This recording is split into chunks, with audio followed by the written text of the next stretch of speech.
ఈ మధ్య సోషల్ మీడియాలో ఒక ఆమె నా ఇష్టం, నేను బట్టలు విడుస్తా, నేను గిన్నె పడుతుందా,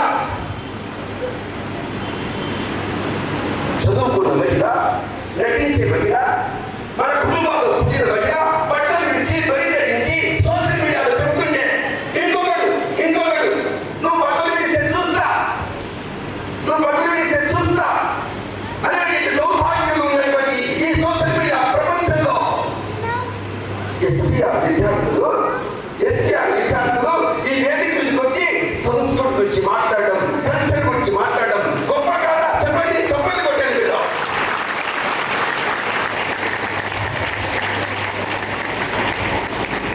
అనసూయని ఇక్కడికి పిలిపించి మా పిల్లల్ని చూపిస్తారు సంస్కృతి అంటే ఏంటో. అనసూయని ఇక్కడికి పిలిచి సోషల్ మీడియాలో నీకంటే చక్కగా మాట్లాడేటువంటి మెచ్యూరిటీ కలిగిన పరిపక్వత కలిగిన విద్యార్థులు ఎలా ఉన్నారో నేను చూపిస్తాను స్కూల్కి వస్తే.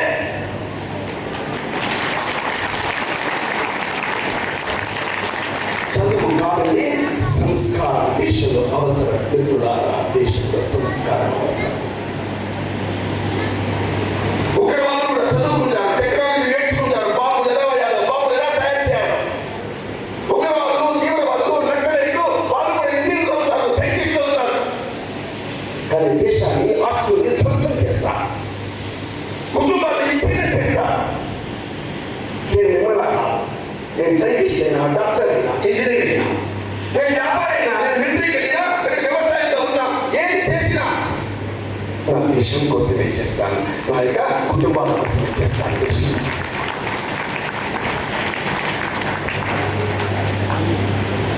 22 లక్షల మంది నా దేశ సరిహద్దులో కాపలా కాస్తుంటే 12 లక్షల మంది ఆన్ డ్యూటీలో ఉంటే ఇంకొక 12 లక్షల మంది 12 లక్షల మంది రిజర్వ్ ఫోర్స్ గా అందరూ కదా ఈ దేశాన్ని రక్షిస్తుంటే ఊపిరి పీడిస్తున్నా.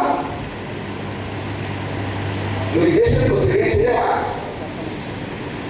అని మన తల్లి, మన అమ్మ భారత మాత పిలిపిస్తుంది. మాకు ఏమైనా చేయవా అని చెప్పి 140 కోట్ల మంది జనాభా కలిగిన దేశం భారతదేశం.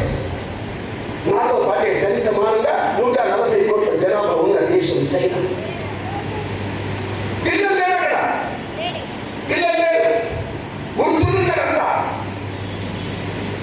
నా దేశంలో 8, 9, 10 విద్యార్థులు 20 కోట్లు. ఇంటర్, డిగ్రీ, పీజీ, పిహెచ్డీ చేసే విద్యార్థులు దేశంలో 40 కోట్లు.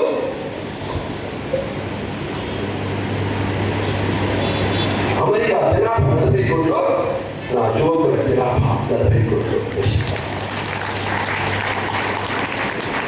జనసత్వాలు కలిగిన యువత, జిజ్ఞాస, ఆతృత, క్యూరియాసిటీ, తెలుసుకోవాలని ఆతృత కలిగినటువంటి యువత, కొద్ది రూపం పరిగెత్తమంటే అంతరిక్షాన్ని పరిగెత్తే యువత, క్రియేటివిటీ కలిగిన యువత, ప్రపంచంలో ఏ భాష ముందు పెట్టినా అన్ని భాషలు నేర్చుకునేటువంటి యువత, అన్ని కళల్ని నైపుణ్యాన్ని ప్రజలని పెంచుకునే యువత, డిఫికల్ట్